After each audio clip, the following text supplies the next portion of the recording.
네, 오늘 요한복음 1장 저번에 14절 말씀 먼저 보겠습니다. 요한복음 1장 14절. 자, 요한복음 1장 12절, 13, 14 이렇게 쭉 연결되는데요. 영접하는 자, 곧 그 이름을 믿는 자들에게는 하나님의 자녀가 되는 권세를 주셨다. 이렇게 나오죠. 하나님의 자녀가 되는 권세. 이게 이제 자녀의 권세. 그런데 이 권세가 어떤 권세냐? 이게 이제 사람들이 자녀의 권세가 뭔지를 몰라요.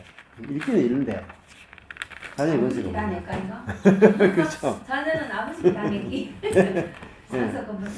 그렇죠. 근데 그걸 이게 진짜 내게 이제 실제가 안 되는 거예요. 아버지께 다 내 건데 개념은 아는데 이게 내한테 실제가 안 되는 거예요. 그걸 누리지 못하는 거예요. 그래서 이 권세인데 이 권세가 이 마태복음 28장 18절에 가면은 예수님이 마태복음 제일 마지막에서 하늘과 땅에 모든 권세를 내게 주셨다 할 때 그 권세가 사실은 그 자녀의 권세거든요. 이 권세를 이제 알아야 예수 믿는 게 뭐 어떻게 믿는 거고 예수 믿는 게 뭐가 좋은지를 이제 안단 말이죠. 그래서 이제 지난주 그 수요일 날 이 하늘과 땅의 모든 권세에 대해서 이제 같이 나눔을 했어요. 스카이프에서 우리 미국 목회자 분들하고 했는데 그때 한 10가지 넘게 제가 쭉 설명을 하고 나열을 좀 해드렸거든요. 그래서 그 권세를 한번 보시면은 좋겠다 싶고 이제 그 권세가 하나님의 자녀가 된다는 말은 자녀는 쉽게 설명하면 자유인입니다. 자녀는 자유인이고 종은 노예거든요. 그렇죠? 노예는 어디에? 얽매여 있죠. 근데 자유인은 얽매인 데가 없단 말이에요. 그러니까 우리는 어디에 얽매 있느냐, 어디에 포로됐느냐 하면은 사실 내 몸에 포로가 된 거예요. 바울이 오라 나는 공관자로다. 누가 나를 이 사망의 몸에서 구출해내랴, 건져내랴 이렇게 말하는 거예요. 우리는 전부 다 어디에 종이 되어 있느냐, 몸에 종이 되어 있는 거죠. 그 몸 안에는 뭐가 있냐, 사단이 있단 말이에요. 우리가 사단의 종로로 돼서 자유케 된 자를 하나님의 자녀다 이렇게 부르는 겁니다. 자녀 가운데 종이 있겠습니까? 그죠? 내가 종이라도 내 자녀는 가족 안에서는 종이라고 안 부르고 아들이라고 부르잖아요. 그러니까 자녀라는 말은 노예된 것이 없다 이런 뜻이죠. 근데 우리가 전부 다 뭔가 이렇게 노예가 돼 있어요. 자, 뭐에 노예가 되어 있느냐면은 내 몸에 노예가 되어 있다고 그랬죠. 내 몸 안에는 사단이 들어있고 그 몸에는 뭐가 있냐면은 높아지려고 하는 하나님처럼 되고 싶은 본성이 들어있단 말이에요. 자, 하나님처럼 높아지고자 하는 그 본성의 노예가 되어 있는 거예요, 우리가. 거기서 풀려난 사람을 자녀라고 부른단 말이에요. 실제적으로 이게 어떤 거냐면 오늘도 이제 같이 신 목사님하고 같이 점심 먹고 이제 그런 이야기 했는데 사람마다 다 노예가 된 게 있어요. 예를 들면은 어떤 사람은 우월 의식이 강해. 우월감이 굉장히 강한 사람이 있어요. 그러면은 그 사람은 나는 다른 사람보다도 잘한다. 나는 다른 사람보다 능력이 있다. 그렇게 생각하는 사람이 있어요. 그 사람은 그 우월감의 노예가 된 거예요. 자기가 교만과 우월감에 노예가 되어 있는 거죠. 그러면은 내가 뭔가 잘한다는 사람은 나는 능력이 있고 나 뭐든 잘 해낼 수 있다. 그렇게 생각하는 사람은 뭐가 안 나오냐면은 약한 사람을 보면서 긍휼과 은혜가 안 나와요. 판단과 정죄밖에 안 나와. 그러니까 하나님이 원하시는 사람이 아닌 거죠. 사실은 능력이 있는 사람이 하나님 원하시는 사람이 아니고 은혜와 긍휼이 나오는 사람이 하나님의 사람인 거죠. 자, 그래서 어떤 사람은 본인이 우월감이 너무 많아서 문제가 돼요. 제 주변에도 보면은 그 우월감이 많은 분들이 있거든요. 근데 그 우월감이 많은 사람은 굉장히 율법적이다. 굉장히 율법적이다. 왜? 자기는 잘하거든요. 항상 남을 판단하고 정죄한다는. 그러니까 은혜와 진리가 없어요. 그냥 겉으로는 은혜가 많아. 속으로 들어가면 은혜가 없어요. 우리가 이제 복음을 들었을 때 겉이 변하느냐 속이 변하느냐가 중요합니다. 선악을 아는 지식, 율법은 겉을 바꾸지 속을 바꾸지 못해요. 우리 속이 바뀌는 게 중요하거든요. 자, 그래서 우리 몸에 있는 본성이 하나님처럼 높아지고 싶은 거니까 당연히 뭐로 나타나겠어요? 우월감으로 나타나잖아요. 그죠? 내가 다른 사람보다도 우월한 사람이다. 혹은 우월한 사람이 되고 싶다. 또 반대적인 증상이 뭐냐면은 그거는 선입니다. 우월감이라 하는 건 선이에요. 근데 반대가 뭐냐면 열등감입니다. 열등감은 이제 그거는 이제 그 악이에요. 악. 열등감이 많은 사람이 있어. 왜냐면 나는 이거 할 수 있겠나? 나는 되겠나? 이 열등감이 많은 사람이 있어. 그래서 뭔가 하는데 선뜻 못해요. 주저주저하고 잘 못해. 예. 그 사람도 뭐에 지배를 당하냐면은 그 몸 안에 있는 그 본성의 지배를 받고 있는 거죠. 그래서 항상 이제 고민이 많고 근심이 많은 거죠. 내가 이거 할 수 있겠나? 할 수 없겠나? 항상 그걸 생각하는 거예요. 그러니까 그 사자를 예를 들어 보겠습니다. 사자나 짐승의 생명을 이제 아담의 생명이라고 부르고 옛사람의 생명이라고 부릅니다. 이 짐승은 우월감이 있겠습니까? 열등감이 있겠습니까? 어때요? 짐승들은 그 우월감이 강하죠, 그죠? 뭔가 이 초식 동물이나 다른 짐승들을 이길 수 있는 능력이 있기 때문에. 그렇지만은 짐승들이 또 열등감도 굉장히 심해요. 왜냐하면 자기보다 더 강한 놈을 본능적으로 알아봅니다. 그래서 자기보다 크면 빨리 토끼요. 엄청나게 빨리 토끼입니다. 자기보다 약하다 그러면요 잡아먹습니다.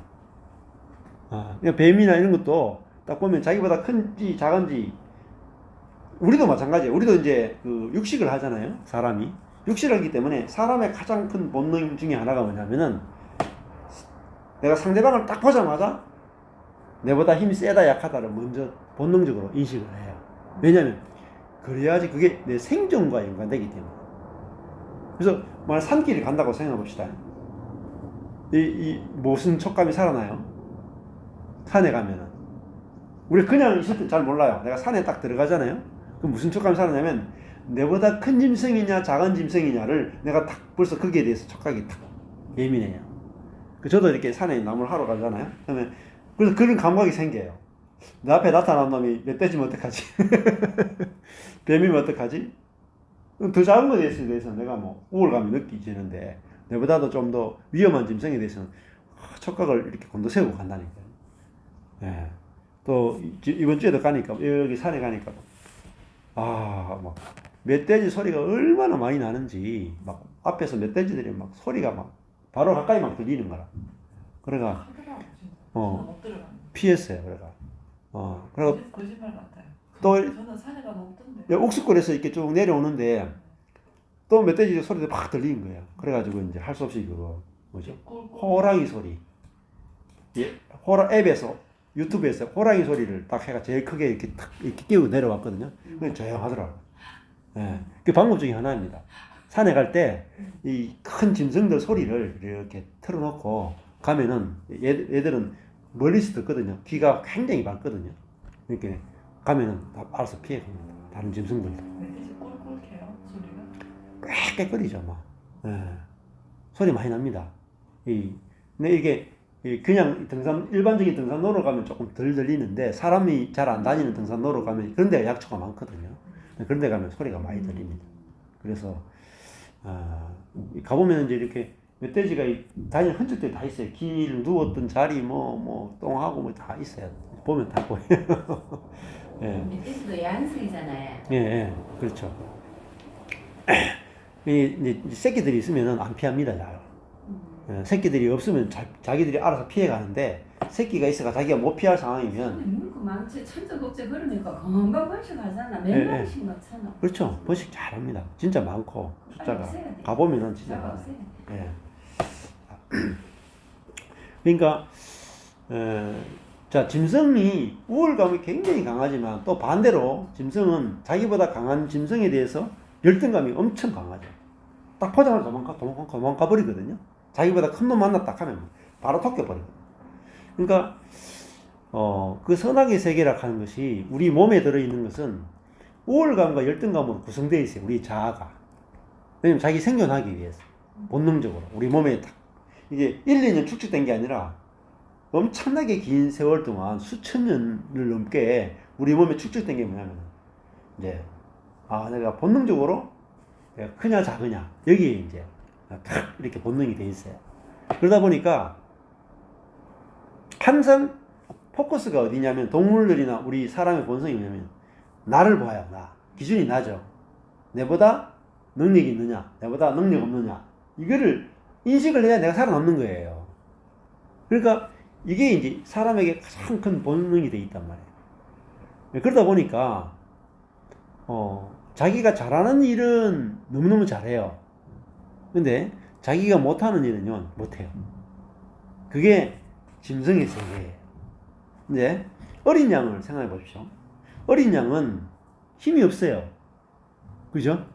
근데 사사들의 무리는 뭐로 구성되어 있냐면 우월감과 열등감으로 구성되어 있어요. 그 무리가. 그래서 항상 그 순놈이 제일 위에 한 놈 올라가서 다 모든 앞놈을 다 차지하잖아요. 근데 얘가 오래 못 가요. 밑에 애들 젊은 애들 치고 올라오거든. 얘가 이제 힘이 빠지면 바로 그냥 쫓겨나요. 그 사람 그 무리에 못 있어요. 힘 빠지면 바로 쫓겨나가지고 혼자 다녀야 돼. 그리고 그 밑에 있는 가장 힘센 놈이 딱 자기를 차지하거든. 그러니까 철저하게 힘이 세냐 작으냐를 가지고 그 인생 전체를 살아가는 게 짐승들의 세계란 말이에요. 근데 어린 양의 세계는 완전 다르거든요. 같은 짐승인데 살아가는 세계가 달라요. 그러니까 어린 양들은 본능이 뭐겠어요? 내가 힘이 세냐 작으냐가 없어요. 어린 양들은. 왜냐면은 그 힘으로 사는 세계가 아니거든요. 어린 양들은. 안 그래요? 왜냐면 힘이 없기 때문에 반대로 양들이 힘이 없는 것은 저주를 받은 거잖아요. 근데 힘이 없기 때문에 뭐가 되냐면 힘으로 살지 않는 어떤 다른 세계가 이제 펼쳐지는 거예요. 그 양들은 자기들끼리 어느 놈이 힘 세냐 대결 안 하거든요. 그냥 양은 뭐로 사느냐? 그냥 목자를 따라가는 거예요. 목자를 따라가. 그러니까 양은 자기가 이거 할 수 있느냐 없느냐가 중요하잖아요. 그냥 목자가 가면 가고 목자가 안 가면 안 가. 그러니까 내가 할 수 있느냐 없느냐라는 질문 자체가 없어요. 양의 세계는. 그게 사실 그리스도인의 세계입니다. 그리스도인은 내가 할 수 있느냐 없느냐 이게 없어. 왜? 주님이 다 하시잖아요. 주님. 목자가 이끌어 가라잖아요. 목자. 그 목자가 이끌고 하는 데 따라가는 거예요. 그러니까 자기가 양인데 사실 양은 굉장히 부족함이 많죠. 얼마나 부족합니까? 다른 짐승에 비하면 완전히 부족한 존재죠. 그러나 양이 고백하는 것은 내게 부족함이 없습니다. 이렇게 고백하거든. 왜? 자기가 자기 능력으로 사는 세계가 아니라 하나님을 따라가는 세계를 만났다. 자, 그러니까 양은 사실은 고민이 없죠. 고민이 없어요. 왜? 능력이 없는데 신기하게 고민이 없어. 그게 복음의 세계입니다. 능력을 키워야 되는 게 아니에요. 우리가 능력을 키우는 게 아니라 내가 능력 없는 것이 왜 능력이 없는지를 해석이 돼야 된다. 해석. 그게 중요한 거예요. 해석이 안 되고 계속 능력을 기르려고 하면은 끝이 없습니다. 네, 끝이 없어요. 네. 그래서 이 변화의 세계를 우리가 사는 게 아니단 말이죠. 변화라는 게 바로 이제 선악의 지식의 세계는 변화의 세계입니다. 예, 능력 없는 사람이 능력 있는 사람으로 바뀌는 거. 그게 바로 변화의 세계죠. 근데 변화는 겉만 바꿀 뿐이에요. 겉. 속은 못 바꿉니다. 우리 그 사람이 예를 들어가지고 연약했는데 그 사람이 예수 믿기 전에는 참 연약한 사람이었는데 예수 믿고 나니까 참 강해졌다. 이렇게 되는 사람도 많잖아요. 근데 그거는요, 사실 끝이 바뀐 거예요. 왜냐면, 진짜 큰 고난이 와버리면은, 뭐예요? 원점입니다. 그 사람이 변화된 거요. 아무 소용이 없어져 버려요. 작은 고난이 올 때는 그 사람이 변화됐다. 이렇게 볼 수 있을지 몰라도, 정말로 큰 고난이 와버리면은, 변화됐다고 할 수가 없습니다.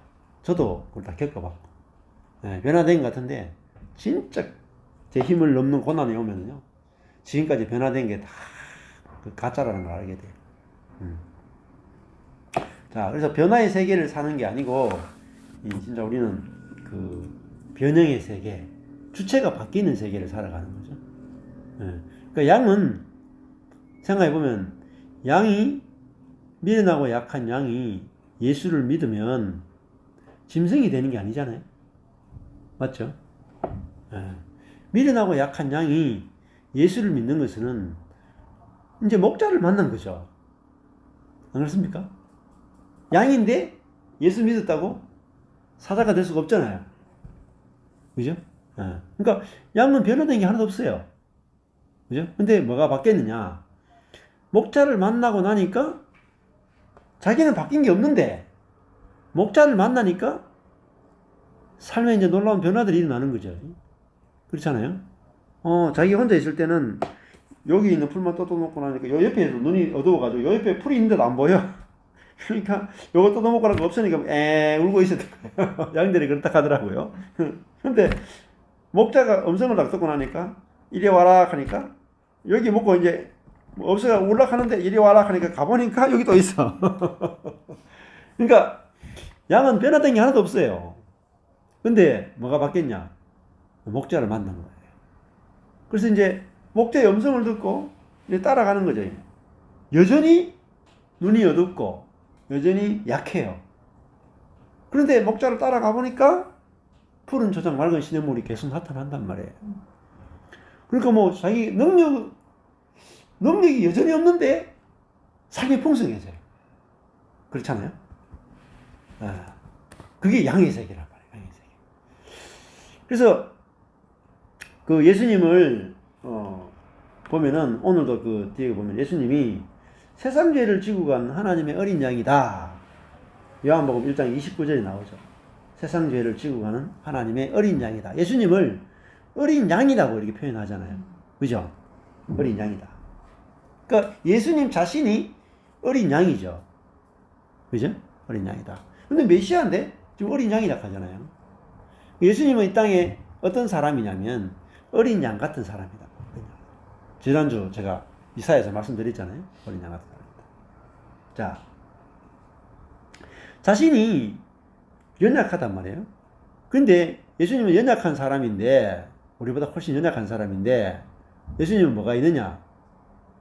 목자가 있단 말이에요. 아버지 목자가 있단 말이에요. 그러니까 누리는 풍성함이 우리와 다른 거죠. 그게 차이란 말이에요. 자, 이 어린 양을 생각해 보세요. 어린 양이 사자가 되어서 다스리는 게 아니단 말이에요. 어린 양이 사자가 되어 다스리는 게 아니고 어린 양이 통치하는 세계, 그게 하나님의 나라입니다. 자, 예수님 어린 양이죠. 어린 양 어떻게 통치하겠어요? 그걸 생각해 보세요. 하나님의 나라는 어린 양이 통치하는 나라예요. 그래서 요한계시록에 보면은, 그죠? 예수님은 보좌에 계신 어린 양이죠. 그죠?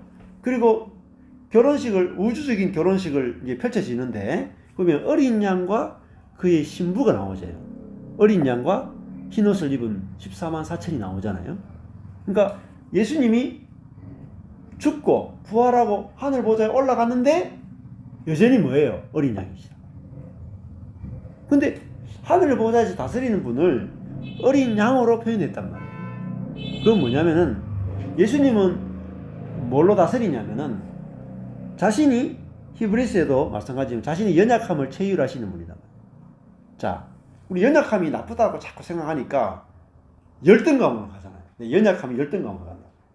근데 연약함이 얼마나 좋은 것인지 알면은 그게 열등감으로 가는 게 아니라 내가 안식으로 간다는 거예요. 평안으로 가는 거죠. 네. 이게 내가 거듭났는지 안 거듭나지 않는지는 나의 약함이 열등감으로 가는지 나의 약함이 안식과 평안으로 가는지를 보면 알았어. 그게 이제 차이인 거죠. 자, 내가 아까 전에 제가 말씀드렸잖아요. 제가 만약에 어떤 사람이 강해요. 자기는 뭐든지 잘해. 집안일도 잘하고, 돈 버는 것도 잘하고, 사람 만나는 것도 잘하고, 비즈니스도 잘하고, 다 잘해. 섬기는 것도 잘하고, 봉사도 잘하고, 다 잘해. 근데, 문제는, 근데 일은 잘할지 몰라요, 일은. 봉사도 잘할지 몰라. 근데, 뭐가 안 나오냐면은, 자기보다도 지극히 연약한 사람들을 볼 때, 저 사람하고 내하고 똑같다. 라거나, 저 사람이 내보다 낫다. 요거는 절대 못 내놔요. 그러니까, 다른 말 하면은, 다른 사람을 도와줄 수는 있어도, 다른 사람을 살릴 수는 없어요. 도와주는 거하고 살리는 건 다릅니다. 내가 누군가를 살리려면은, 내가 그 사람보다도 밑에 가야 살리지, 돕는 거는요, 누구나 다 할 수 있어요. 안 그렇습니까? 내가 돈이 많아서 누군가를 구제하는 거, 이거 불신자도 다 할 수 있죠. 그거는 어린 양으로서, 통치하는 게 아니라, 능력이 있는 자로서 통치하는 거죠. 돈과 나의 뭐 선함과 이런 걸 하는 거죠. 그 어린 양은 어떻게 통치하냐면은, 어린 양의 통치는 자기 연약함을 내놔가지고 통치해버립니다. 이게 어린 양의 통치입니다. 그러니까 신기한 통치죠. 이 어린 양의 통치는요, 사실은 우리가 본 적이 없고 받아본 적이 없어요. 그러니까 짐승은 강함을 내가지고 사람들로 하여금 나처럼 강한 자가 되라고 하면서 이렇게 통치하는 거죠. 이 세상인데, 로마 세계인데, 하나님 나라는 예수님이 자기의 연약함을 내놨단 말이에요. 십자가에서. 그러면은 사람들이 막 사는 거예요. 예를 들면은, 저 같은 이제 목사는 능력이 없잖아요.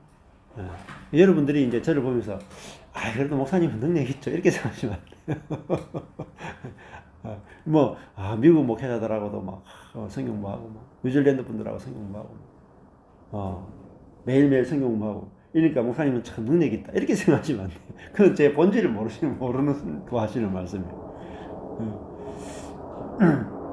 그러니까,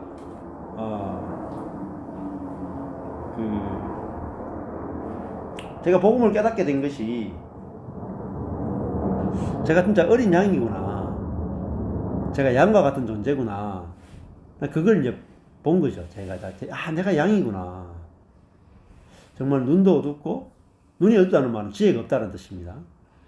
눈이 어둡고, 그 다음에 힘이 하나도 없는 존재예요. 넘어졌는데 스스로 뭐 일어나지도 못해. 그게 양입니다. 그럼 양은 자신이 연약함에 쌓여 있잖아요. 그죠? 완전히 미련한 거 연약함에 쌓여 있어. 근데 자신이 진짜 미련한 거 연약함에 쌓여 있는 것이 열등감이 아니라, 내가 미련한 거 연약함에 쌓여 있다는 것을 보게 되면은, 내가 어떤 다른 사람을 만날 때 어떤 비판도 정죄도 나오지가 않습니다. 이게 비밀이에요. 십자가의 비밀입니다. 예수님이 자신이 연약함에, 인간의 연약함을 입으셨단 말이에요. 그러니까 예수님이 가장 연약함의 자리에, 십자가 자리에 딱 못 박히셨다. 그러니까 자신이 가장 연약하니까 이 연약한 어떤 사람을 봐도 조금도 판단과 정죄가 안 나오는 겁니다. 뭐가 나오겠어요? 은혜와 진리가 충만한 거죠. 안 그렇겠습니까? 제가 목회가 망했기 때문에 저는 망한 목사님 보면서 저렇게 판단과 정죄가 안 나옵니다. 그래서 제가 인격을 닦아가지고 망한 목사님들 보면서 무시하지 않도록 노력해야 되지. 내가 망한 목사님 보면서 내가 우울감을 안 느껴야지. 이렇게 저를 조정해가지고는 그렇게 될 수가 없어요. 근데 제가 능력이 하나도 없는 사람이고 지혜가 하나도 없는 사람이구나. 이걸 보니까 다른 사람이 지혜가 없어 보이고 능력이 없어 보일 때 판단과 정죄가 안 나가더라고요. 나하고 똑같은 사람으로 보이는 거예요. 나하고 똑같은 사람. 안 그랬습니까? 네. 그게 어린 양의 능력이에요. 그게 뭐냐? 그게 하나님의 자녀가 되는 권세입니다. 그게 다른 말로 하나님의 자녀가 되는 권세는요, 어린 양의 권세. 근데 이게요, 사실은 엄청난 권세입니다. 엄청난 권세. 자, 성경에서 가장 어려운 말씀이 뭐겠습니까? 가장 지키기 어려운 말씀이 뭐겠어요? 성경에서 가장 지키기 어려운 말씀. 사랑하라. 그렇죠. 사랑하라. 이거요, 못 지킵니다. 아무도. 그러니까, 아무리 능력 있는 사람도, 아무리 지혜로운 사람도 못 지켜내는 말씀이 뭐냐면은, 목숨을 다하여 하나님을 사랑하고, 원수를 사랑하라는 이 말씀은요, 어떤 능력과 어떤 지혜로도 이 말씀을 못 지킵니다. 근데, 하나님 사랑, 이웃 사랑의 이 계명을 지켜낼 수 있는 길은요, 능력과 지혜를 갈고 닦는 데 있지 않습니까?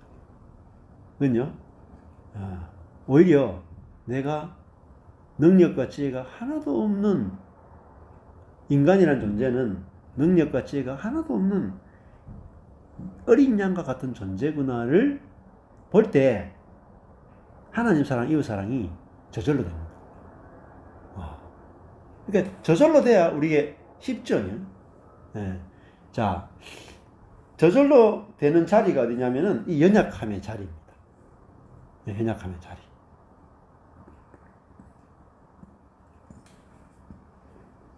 자, 그러니까 예를 들어 가지고 내가 집안 청소를 잘해. 네. 남자가 집안 청소를 잘해, 깔끔하게 잘해. 근데 아내가 집안 청소를 못하는 여자야. 그러면 어떨까요? 그 사람이 예수 믿는 사람이야. 근데 자기가 일하고 집에 들어왔어요. 근데 아내를 보니까 집안 청소도 잘 못하고 막 이렇게 살아. 근데 잘 못하는 게 자기들은 한다고 했잖아. 네. 했는데 남편이 보기엔 안 깔끔하니까. 그렇죠. 네. 남편은 예를 들면은 엄청 깔끔한 사람이에요. 근데 아내는 털털한 여자야. 청소를 대충 하는 거죠. 근데 그 남자는 이제 너무 깔끔한 스타일이기 때문에 그 직장 일하고 집에 오면은 예를 들면은 집안을 깨끗하게 치워야 돼. 자기가 다 하는 거라. 그런데 하고 나면 어떻게 했어요? 아내를 볼 때 아내를 내 몸처럼 사랑할 수가 없습니다. 죽었다 깨어나도 안 돼요. 죽었다 깨어나도. 근데 죽었다 깨어나다가 안 되는 것이 뭐죠? 하나님의 역사예요. 성령의 역사랍니다. 안 돼야 이 사람은 뭘 깨닫게 돼요? 내가 무능하구나를 깨닫는 거예요. 내 힘으로는 아내를 사랑할 수 없구나. 그러니까 그게 뭐죠? 무능이죠. 자기가 무능한 자라는 걸 보는 게 뭐냐면 그게 어린 양이다. 내가 어린 양에 불과하구나. 이걸 봐야 상대방이 그 어린 양처럼 무능한 걸 볼 때, 그 나의 무능이, 이 사람의 무능을 볼 때 판단과 정죄가 나가지 않도록, 그죠? 도와주는 기초가 된단 말이죠. 그래서 하나님이 역사는 이렇게 우리가 보기에는 저주처럼 다가와요. 그렇잖아요? 나는 밖에서 일하고 집에 와서 이렇게 청소하는데 뭐 이런 여자가 다 있어. 하나님 나한테 뭐 이런 여자를 주셨습니까? 이렇게 되잖아요, 우리가. 이 아내는 나한테 저주잖아요. 밖에서 이렇게 열심히 일하고 왔는데 집안일 보니까 집안 일이 개판이잖아.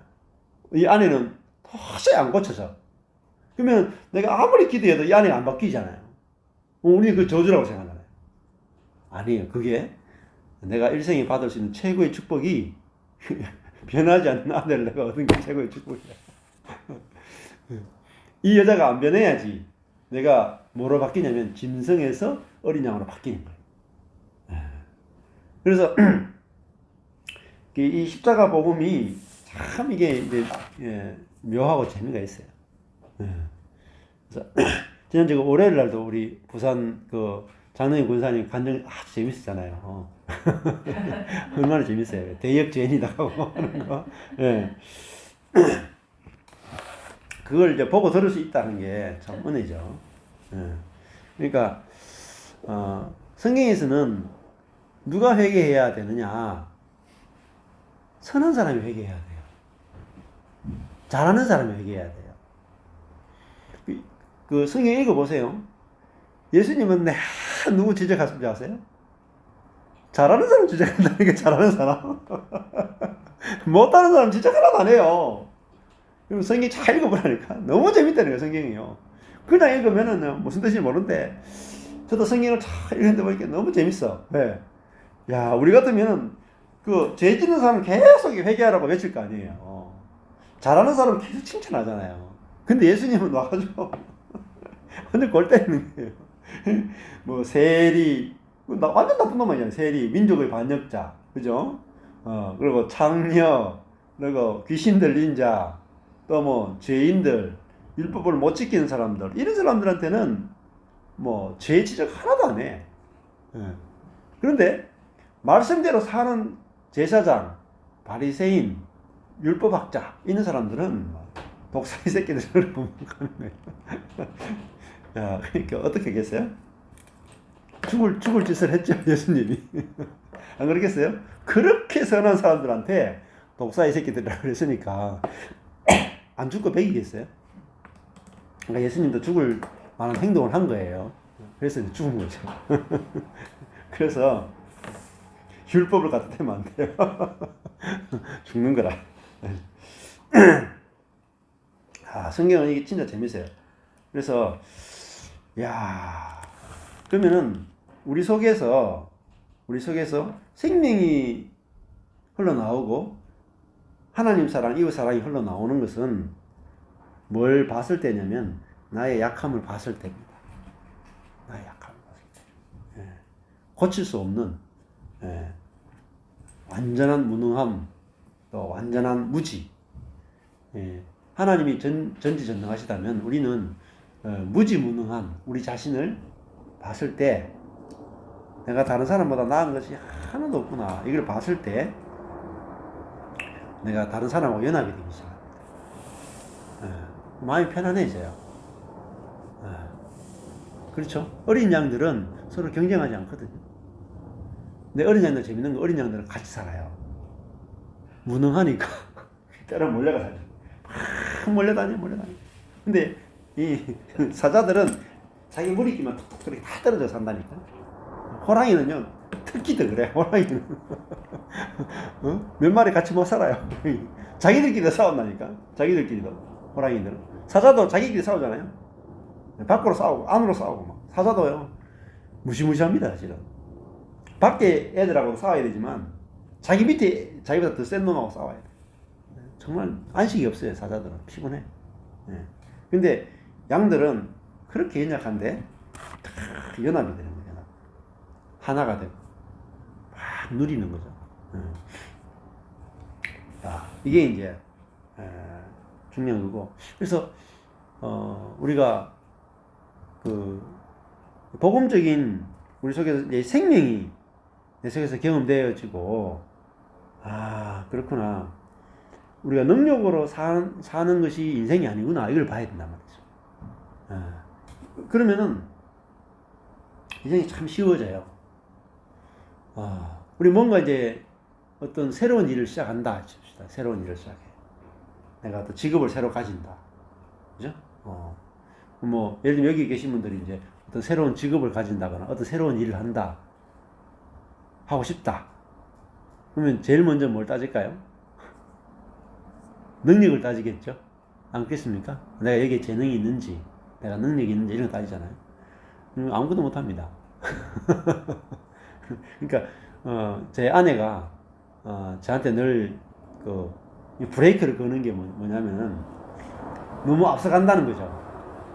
왜냐면은, 자기 능력을 생각하지 않고, 능력을 생각하지 않고 일한다는 거예요. 그러면 능력 생각하고 일하려고 하면은, 그리고 세상의 일이 능력만큼, 되느냐, 이 말이에요.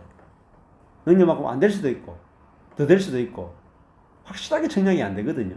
근데 우리가 이 옛사람이 강한 사람은 이 촉이 분명해요, 촉이. 이게 내 능력으로 될지 안 될지, 이 촉이 너무나 선명해. 예. 근데 또 이게 좀 그 촉이 없는 사람이 있어. 또 너무 이게 문제가 생겨가지고 과하게 또 생각하는 사람도 있고. 예. 근데 자기 능력을 보지 않는 것이 성령으로 인해 된 거냐, 그냥 망상이냐는 또 다른 겁니다. 다른 거죠. 자, 그냥 우리가 하루하루 살면 됩니다. 하루하루. 오늘 내가 할 수 있으면 무슨 일든지 하시면 돼요. 내가 오늘 할 수 있는 일은 내가 만약에 작가가 되고 싶다. 예를 들어 싶다.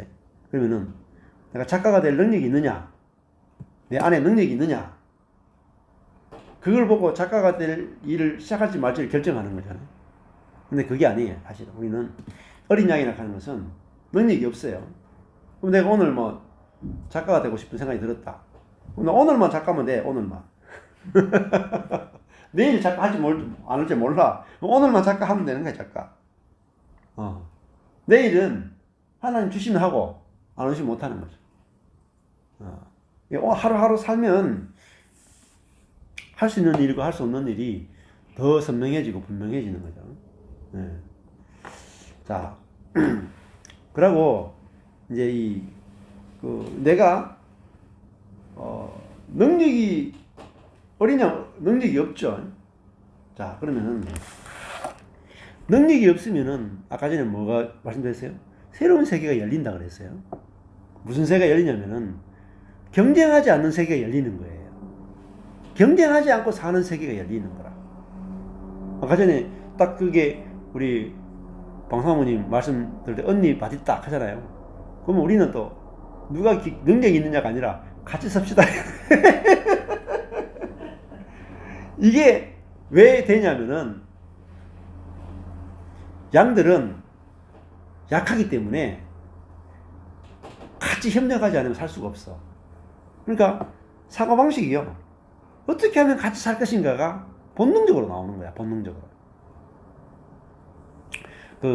재밌는 말씀 드릴게요. 이번에 이제 저희들이 화요 모임을 해가지고 하고 나서 아주 특별한 사람을 만났어요. 우리 이제 김형백 목사님이라고 화요 모임 하시는 그 교회 장로님인데 커피 공장을 한다는 거야. 경산에서. 그러니까 우리 모임 마치고 뭐 그때 한 14가지 나물 해가지고 나물밥 맛있게 먹고 그래 이제 오후에 이제 경산에 있는 그 장로님 커피 공장에 한번 오락해가지고 김병현 목사님 같이 가자 해가지고 우리 팀들이 같이 갔어요. 가니까 저기 이제 남천에 있더라고요. 남천에 그 군부대 있죠. 그 군부대 입구에 있더라고요. 거기 이제 이런 샌드위치 판넬로 해가 공장을 하나 탁 있던데 들어가는 입구부터 막 커피 냄새가 막 진동을 하네요. 갔는데 그분이 자기가 어떻게 사업을 하게 됐는지 간증을 이제 한두 시간 하더라고요. 간증이 너무 좋아요. 다음 기회 되면 한번 같이 놀러 가면 좋을 것 같아요. 예. 그분이 무슨 간증하냐면은 이분이 이제 경북대에서 이제 영어를 가르치는 분이었어요. 근데 가르치다 보니까 학생들이 재미가 없어진 거라. 왜? 2010년을 전후로 해가지고 학생들이 인종이 바뀌었대요. 음. 자기밖에 몰라. 교수하고 관계를 안 맺는 거라. 오로지 학점만 받으려고 그러지 교수님과 학생과의 관계가 없는 거라. 그 재미가 없더래. 그러니까 이분이 마인드가 기독교인이니까 내가 잘 먹고 잘 사는 데는 문제가 없잖아요. 뭐 강사건 교수건 그건 잘 모르겠지만. 그 다음에 이제 이분이 뭐 할까 하다가 통번역을 해야 되겠다 싶어서 통번역을 했는데 동시통역을 한 거죠. 업체들 이제 뭐 이런 바이어들 만나거나 이렇게 할 때 바로 그 현장에서 이제 동시통역하는 그런 걸 했는데 하다 보니까 돈은 되는데 예를 들면은 나이 들면 좀 남자기 좀 힘들기도 하고 근데 내가 잘 먹고 잘 사는 게 문제가 아니라 내가 다른 사람들을 좀 돕는 사람이 됐으면 좋겠다. 내 인생을 이왕이면은 그 마인드가 이제 같이 사는 마인드인 거죠. 근데 그렇게 하다가 그 커피 쪽으로 이제 통역을 하게 됐대요. 그럼 커피에 대해서 전문 용어들을 알아야 될 거 아니에요. 그러니까 그러면 커피에 관련된 책을 다 읽는 거야. 읽고 그 업체가 그 바이어들 만나거나 여러 가지 세미나 같은 거 하면은 통역을 잘 해줘야 될 거 아니에요. 그러니까 당연하게 전문가가 되는 거죠. 통역하다 보니까 그분들하고 깊이 있는 이야기를 하게 되니까 전문가가 되는 거예요. 그러니까 듣다 보니까 이분이 무슨 하냐면은 우리나라 이제 외국에서 커피 콩을 가져와서 이걸 볶아 가지고 이걸 이제 커피를 만들어가 파는 정말 각기 나름대로 우리 커피가 최고라고 말하는 한국의 그런 커피 브랜드가 많다는 거죠. 예를 들면 무슨 커피 이런 게 많잖아요, 한국에. 근데 그들 나름대로 외국에서 그 콩을 볶아가지고 자기만의 그 커피 맛을 이렇게 이야기하거든요. 그 세계에 가서 자기들도 외국에서 콩을 가져와서 볶아가지고 더 맛있는 커피로 해가지고 팔면은 어떻게 되겠어요? 다른 한 10가지 업체가 있으면 이 10가지 업체 중에 경쟁해야 될 거 아니에요. 자기들이 더 맛있는 커피를 볶아내야지 살아남을 수 있겠죠. 근데 이분은 경쟁할 생각이 없는 거예요. 그 짐승은 경쟁할 생각만 하잖아요. 근데 다른 사람보다 더 맛있는 커피를 어떻게 만드는 될까 이걸 고민하는 거라. 근데 이분은 뭘 고민하냐면 우리 경쟁하지 말고 이 경쟁하는 사람들이 각자가 자기 브랜드를 이렇게 나타내고 싶을 거 아니에요. 그러니까 이 사람들이 각자가 더 잘할 수 있도록 우리는 서포트 하자. 서포트하는 기업을 만든 거예요. 그거 어떻게 만드냐면 이 캔 있잖아요, 캔에다가 각 브랜드가 콩을 보내주면 콩을 볶아가지고 그걸 이 찬물로 걸러가지고 하는 걸 콜드 브루라고 그러더라고요. 찬물로 걸러내는 거. 걸러내가지고 캔에 담는데 방부제 안 넣고 요만한 캔에다가 커피를 딱 찬물로 우려내가지고 딱 담아주는 거예요. 그러면은 이게 냉장고에 넣어놓으면 40일 간대요. 맛이 안 변하고 볶아 그대로 고막 그대로.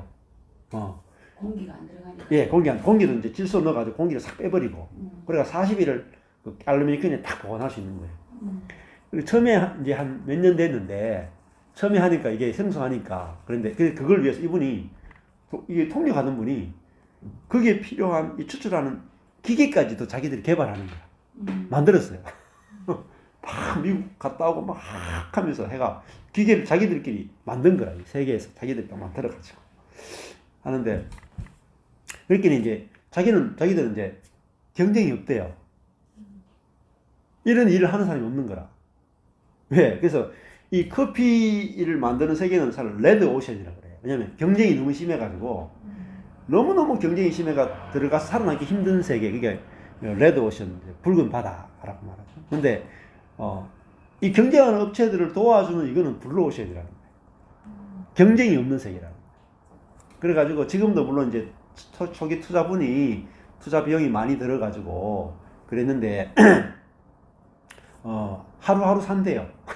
말씀대로 이걸 하는 말이 내가 광야에서 왜 하나님이 하루하루씩 만나를 줬는지 알겠다. 이게 딱 그대로 고백하는 거예요. 사업을 해보니까 복음이 이제 성경이 좀 많이 실제가 되더라고요. 그래서 하는 말이 지금은 네노라는 서울이나 전국에 있는 유명한 커피 브랜드들이 자기한테 찾아온대. 찾아서 자기 브랜드 커피를 이렇게 캔에 담아 달라는 거야. 그래가지고 뭐 수천 캔씩 이렇게 주문하는 거야.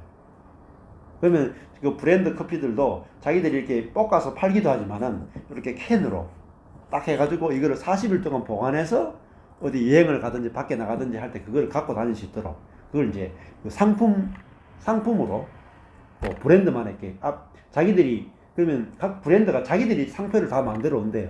그럼 그 붙여주기만 하는 거예요. 알루미늄 캔에다가 딱 붙여주고 안에 딱 넣어주고. 그러니까 마인드가 진짜 다른 거예요. 경쟁하지 않겠다. 그분이 이제 꿈이 뭐냐면은 12 제자들처럼 예수님이 12 제자를 키운 것처럼 12 스타트업 기업을 만들고 싶다는 거예요. 그래서 젊은이들이 사업하려고 하는 기업, 그 젊은이들이 있으면은 자기가 12팀 정도를 자기가 어떻게 사업을 시작하고 어떻게 사업을 만들어가고 하는지를 자기가 돕고 싶다는 거예요. 마인드가 다르죠. 그러니까 이게 뭐죠? 우리가 능력이 있어야지 생존하는 게 아니란 말이에요. 능력이 있어야 생존하는 게 아니라 우리가 연약하면은 다 연약해지면은 다른 세계가 열린다는 게 뭐냐면 경쟁하는 세계가 아니라 내가 연약하니까 남과 연합하는 세계가 열리기도 하고 내가 누구보다 위에 올라가는 게 아니라 내가 누군가를 서포트 해주는 사람으로 살면 되겠다. 생각이 달라지는 거예요. 생각이. 그 생명 속에서 다른 생각이 나오는 거예요. 그래서 교제했는데 아내도 갔다 오더니 굉장히 많은 인사이트를 얻고 굉장히 좋아하더라고요. 그래서 다음에 우리 애들하고 젊은이들 데리고 한번 저녁에 그분 모시고 한번 그 대화의 시간을 한번 가지면 좋겠다 이런 생각이 들더라고요. 뭐 젊은 자녀들 있잖아요. 자녀들인데 한번 모아가지고 특강을 한번 들어도 좋겠다 싶더라고요. 너무 정말 그 생각이 좋더라고요. 그럼 애들이 이제 생각이 넓어지는 거죠. 제가 이제 우리 같이 공부하는 목사님이 지금 이제 D6라고 하는 성경 공부 교재를 미국 교재를 번역하고 있어요.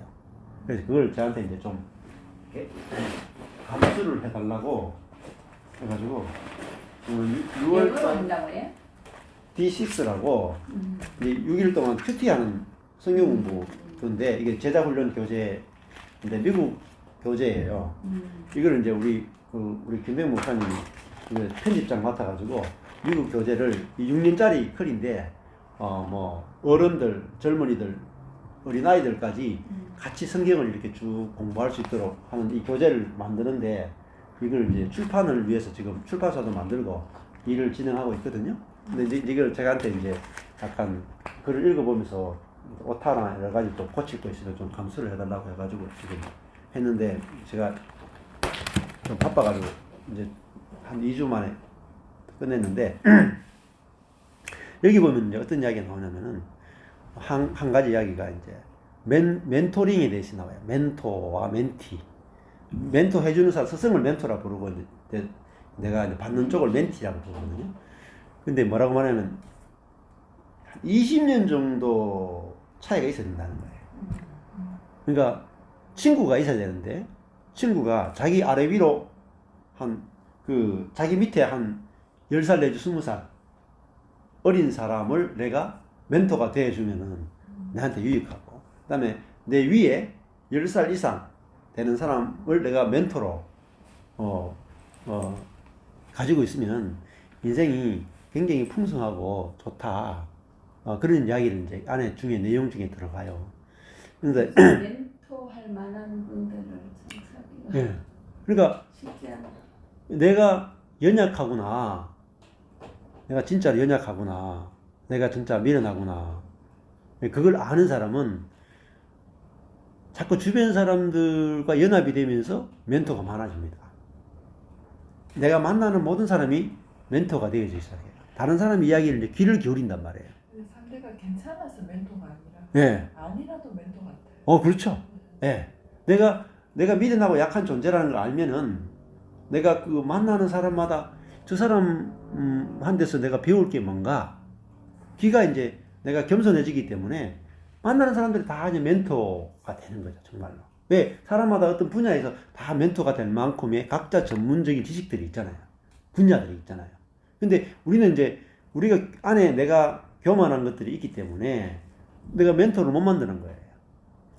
그래서 이제 저도 근데 멘토라 하면은 네. 자기가 모든 그 일상을 다 상담하고 도움할 수 있는 그런 거라야 그런 관계들도 있으면 우리가 좋죠. 다른 사람이 기대를 네. 기울이는 거는 다 할 수 있죠. 예, 이것처럼. 예. 근데 더 깊은 관계를 이제 우리가 맺을 수 있으면 좋다는 거죠. 그래서 저도 우리 목사님 그룹 같은 경우에는 사모님도 보셨겠지만 저보다 한 15살 많잖아요. 지금 많은 분들은 70 되니까 저보다 15살 차이 나잖아요. 근데 그분들하고 이제 저는 한 15년 정도 같이 만났거든요. 예. 그러니까 어떻게 보면 참 좋죠. 왜냐면 제 15년 이상을 보고 아버지는 저보다 한 40년 차이 나고 우리 목사님들은 저보다 한 15년 차이 나고 제가 있고 그러고 이제 또 뭐 젊은 친구들 저는 같이 만나고 하니까 이게 만나는 폭이 40년, 50년 거의 한 60년 차이 나잖아요. 그 안에 사람들 다 만나보는 거죠. 각 나이별로 다 만나는 거죠. 근데 이게 사람을 과의 만남을 통해서 내가 그 연약함은 연합을 만들어내고 연합은 내가 다른 사람과 이 관계가 연결되게 만들면서 그 다른 사람이 갖고 있는 것들과 내가 갖고 있는 것들이 연합되게 만들고 내가 다른 사람이 갖고 있는 것들을 내가 막 받아들이면서 흡수력이 엄청나게 좋아요. 흡수력이. 네. 근데 젊은 애들이 이제 그 문제점은 예를 들면은 다른 사람 이야기 잘 안 들어요. 자기가 똑똑하거든요. 네. 근데 진짜 똑똑해지려면은 다른 사람 이야기 잘 듣는 만큼 지식을 쌓는데 중요한 게 없거든요. 그래서 다른 사람 이야기가 잘 이렇게 겸손하게 들으면은 지식이 엄청난 속도로 발전합니다. 모든 분야에 이해가 있어서. 그래서 예를 들면은 그래서 내가 지혜가 없는 자구나. 내가 약한 자도 그렇지만 나는 지혜가 없는 자구나. 이게 엄청난 지혜입니다. 내가 지혜 없는 자구나 하면은 다른 사람 이야기를 이제 듣게 되는데 내가 저 사람마다 똑똑해 하면 안 듣거든요. 그래서 나는 지혜가 없어. 이거 아니면은 다른 사람 이야기가 이제 쫙 들으면서 내 속에서 내가 갖고 있지 않았던 분야에 대해서 막 이렇게 지식이 늘어나는 거예요. 그래서 저도 뭐 우리도 보면 다 듣기 싫은 게 있다면 누군가 이야기하면은 예를 들면 저희 이제 우포에 계신 목사님은 주식 이야기를 계속 하거든요. 주식 이야기를 계속해요. 투자, 뭐 돈, 어떻게 사는가 이런 이야기 막 해요. 근데 제가 같은 이야기를 하도 많이 하기 때문에 듣기 싫을 때가 있어요. 근데 하도 많이 하니까 안 들을 수도 없어. 그 이제 계속 들으니까 제 속에 그냥 그게 지식이 쌓이는 거죠. 하도 많이 들으니까 쌓이는 거죠. 그런데 내가 공부 안 하고 싶어도 공부 안 할 수가 없어. 내가 이 사람하고 사는 이상은 이 사람이 갖고 있는 모든 지식이 내한테 안 들어오고는 되길 수가 없는 거야. 뭐. 그래 그게 흙이 있는데 막 하도 씨를 뿌리니까 안 나올 수가 없어. 그러니까 내가 어떤 사람하고 같이 살면은 그 사람이 갖고 있는 것들이 다 흘러들어와. 다 흘러들어와. 그러니까 내가 어떤 사람하고 사는 것이 그만큼 중요한 거예요. 맞죠? 부부도 어떤 사람하고 사느냐가 내한테 흘러들어오는 걸 결정하잖아요. 그래서 예수님이 이 요한복음 1장에서 특별히 이제 은혜와 진리가 오늘 1장 14절에 은혜와 진리가 충만하다. 왜 은혜와 진리가 충만하냐면은 은혜를 우리가 충만히 받으려면 진리가 충만히 받으려면 어때야 돼요? 비어 있어야 돼요. 비어 있는 사람이 충만히 받는 겁니다. 비어 있지 않은 사람은 못 받아요.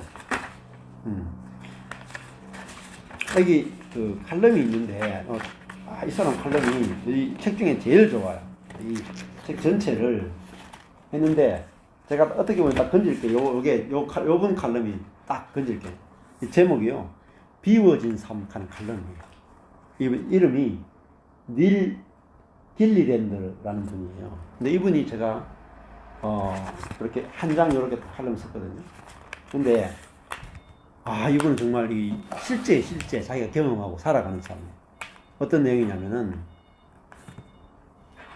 제가 이게 묵상한 건 똑같아요. 열왕기하 4장 1절에서 7절을 읽어보면은 무슨 내용이 나오냐면은, 그 엘리사가 그 과부를 찾아가는 이야기 나와요. 이 과부는 너무너무 가난한 거라. 아무것도 없어요. 그죠?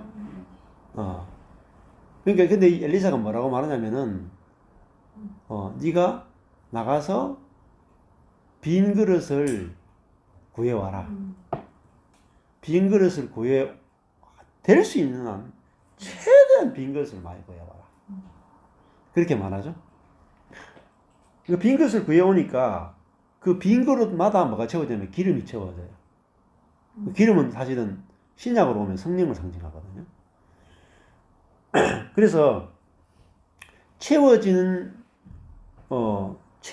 것은 뭐로 결정되냐면 비워진 것이 얼마나 많으냐에 따라서 얼마나 많이 채워질 것인가가 결정된다는 거예요. 네. 그리고 그 빈 그릇이 없을 때 기름은 다 끝났어요. 그러니까 그릇이 다 차자마자 기름은 더 이상 나오지가 않아요. 네. 그래서 이분도 이거를 이제 묵상하면서 자기가 이렇게 말하는 거죠. 예, 제가 진정으로 비어 있을 때 저는 그분에게 이 세상이 채울 수 있는 것보다 훨씬 더 좋은 것으로 저를 채울 수 있는 기회를 주는 것입니다. 내가 그 진정으로 비어 있을 때 그러니까 세상의 것이 내가 이제 어떻게 보면 빠져나간 거죠. 세상적인 것을 잃어버린 거죠. 그럴 때 훨씬 더 좋은 것으로 하나님은 저를 채워주신다는 거예요. 네. 그렇게 하는데 이렇게 보면은 하나님께서 무언가를 하시기를 원한다면 여러분은 비어있을 필요가 있습니다. 네. 우리는 능력이 있어야 된다고 생각하잖아요. 그죠? 하나님이 무언가를 하시기를 원한다면 내 인생에서 하나님이 뭔가 일을 하기를 원하잖아요. 근데 그러면 우리는 기도해야 되고 준비해야 되고 막 이렇게 생각하잖아요. 근데 이번에 이렇게 말해요. 아니에요. 하나님께서 당신의 인생에서 무언가를 하기를 원하신다면 여러분은 빈 그릇이 얼마나 준비되어 있는 거예요. 빈. 그러니까 나는 지혜가 없습니다. 이게 빈 거예요. 나는 능력이 없습니다. 이게 빈 거다. 저는 너무 자주 제가 충분히 비어있지 않기 때문에 하나님이 제 인생에서 일하는 것을 보지 못하는 것이 두렵습니다. 이렇게 말합니다. 그러니까 우리 삶에서 은혜와 진리가 충만하게 채워지지 않는 것은 빈 그릇이 없기 때문에요. 빈 그릇. 그래서 엘리사는 나가서 빈 그릇을 구해와라. 빈 그릇을 구해오는 만큼 기름이 채워질 것이다. 이렇게 말합니다. 우리 예수님을 어떤 분으로 알아야 되냐면은 빈 그릇이 많은 분으로 알아야 돼요. 빈 그릇. 그러니까 하나님이 그 빈 그릇인 예수님에다가 은혜와 진리를 충만하게 채워줬다. 네. 자, 그래서 이게 이제 바로 우리가 열등감과 우월감에서 자유로워지는 거죠. 그러면은 우리 삶이 얼마나 자유롭겠습니까? 그러니까 옛날로 치면은 제가 미국에 있는 목사님들 예를 들면 만나면은 열등감이 안 생기겠습니까? 제가 이제 그 미국 초청 받아가지고 3년 전에 가서 제가 경산 촌놈 아닙니까? 미국 한 번도 가보지 못한 촌놈이고 목회도 뭐 거의 망한 목사고 그러면은 근데 저보다 거기 갔을 때 연세가 많은 분도 있고 저보다 목회 훨씬 잘하는 분들도 있고 저보다 능력 많은 분도 다 있으시단 말이에요. 그분들은 뉴욕과 뉴저지에 사시는 분들이다. 그분들 이제 한 7, 8팀 모시고 2박 3일인가 그렇게 그 리조트 같은 거 빌려 놓고 거기서 이제 음식 먹고 하는데 제가 그 2박 3일인가 그때 3박 4일인가 2박 3일 3박 4일이 있었는가 그때 그 은혜의 영성, 은혜의 그 비밀 그거를 제가 처음부터 할 수 있는 만큼 제가 설명을 다 드렸거든요. 근데 가면은 우리는 열등감이 있거나 우월감이 있을 거 아니에요. 근데 이제 열등감과 우월감으로 간 게 아니거든요. 나는 어린 양이다, 어린 양이다. 내가 하는 게 아니라 주님이 하시는 만큼 하고 주님이 이 가운데 부를 사람이 있으면 부르시고 주님이 하고 싶은 만큼 하고 주님이 안 하시면 나는 아무것도 못하고 주님이 하시는 만큼 한다 이러니까 자유하더라고요. 놀러 간 거죠, 저는 사실. 말씀 전하러 간 것도 있지만 사실 놀러 간 거예요. 왜냐하면 빈 그릇이기 때문에. 그래서 가서 뭘 내놓냐? 빈 그릇을 내놓으면 돼요, 사실은. 뭔가 많이 주러 가는 게 아니라 나는 빈 그릇입니다. 이걸 내놓으면 되는 거야. 그렇게 하고 오니까 지금 왔을 때 3팀이 같이 성경 공부 하게 되고 지금 이제 2팀이 계속 하고 계시잖아요. 그러니까 우리가 능력으로 하는 게 아니라 어린 양은 그 끌려감으로 하는 거죠. 주님을 따라가면서 주님이 하시는 걸 그냥 줍는 거죠. 이삭 죽기 하는 거죠. 룻기에 보면은 나오미와 특히 룻이 보아스의 밭에 가서 하는 게 뭐냐? 이삭 죽기 한다는 거죠. 자기가 씨를 심고 길러낸 것들을 추수하는 게 아니라 남들이 다 씨를 뿌리고 자라게 한 거를 자기를 떨어지는 것만 주셨는데 부족함이 없었죠. 왜냐하면은 보아스가 긍휼이 넘치는 사람이기 때문에 이 룻은 자기가 긍휼이 넘쳐났단 말이에요. 넘치게 긍휼을 입은 거죠. 그래서 우리 인생도 하나님이 우리를 비우시는 것은 새로운 것으로 채우기 위함이다. 그래서 그 룻기에 보면 나오미가 그렇게 고백하죠. 내가 모압에 가서 완전히 비어졌다. 남편과 2 아들 잃었으니까 인생이 완전히 쪼박 찼잖아요. 그래서 내가 비어 돌아왔다 이렇게 고백하거든요. 내가 완전 비어 돌아왔다. 나를 나오미라고 부르지 마라. 나오미는 이제 기쁘고 행복하다는 뜻이겠죠. 근데 나는 슬픔의 연이다.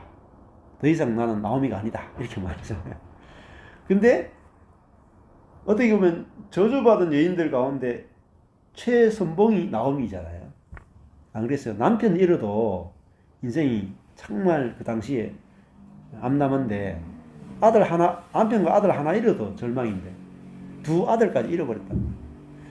가는데 자부도 룻 하나 따라오잖아요. 그러니까 인생이 끝나버렸죠.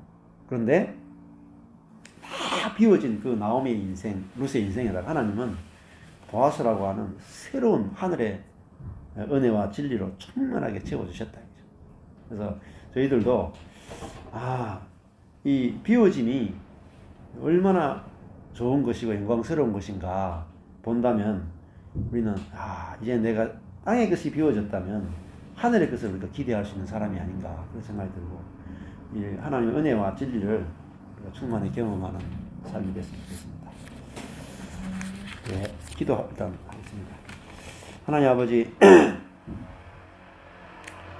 예수님이 세상 죄를 지고 가는 어린 양으로서 완전히 비워진 분이기 때문에 자신의 생각, 감정, 의지가 혼이 완전히 비워지니까 하나님의 영으로 충만케 되어서 몸에 있는 모든 죄를 이길 수 있는 그런 풍성한 삶, 안식을 누리는 삶을 사셨습니다. 하나님, 우리도 우리의 생각과 감정과 의지, 혼이 비워지도록 하나님께서 우리 환경을 통해서, 관계를 통해서 혼의 강함과 지혜를 깨뜨리시고 비우시는 것은 성령으로 충만케 하기 위함인 것을 우리가 알게 하시면 감사합니다. 주님이 가신 그 길이 우리가 가는 길이고 이 일이 가장 복된 길임을 알려주심을 감사합니다. 우리가 약해지고 미련해진 그 자리에서 열등감이 나오는 것이 아니라 우리가 그곳에서 생명이 흘러나오고 긍휼이 흘러나오고 하나님의 생명을 경험하는 그런 은혜가 날마다 있을 수 있도록 인도하여 주옵소서. 예수님 이름으로 기도했습니다. 아멘.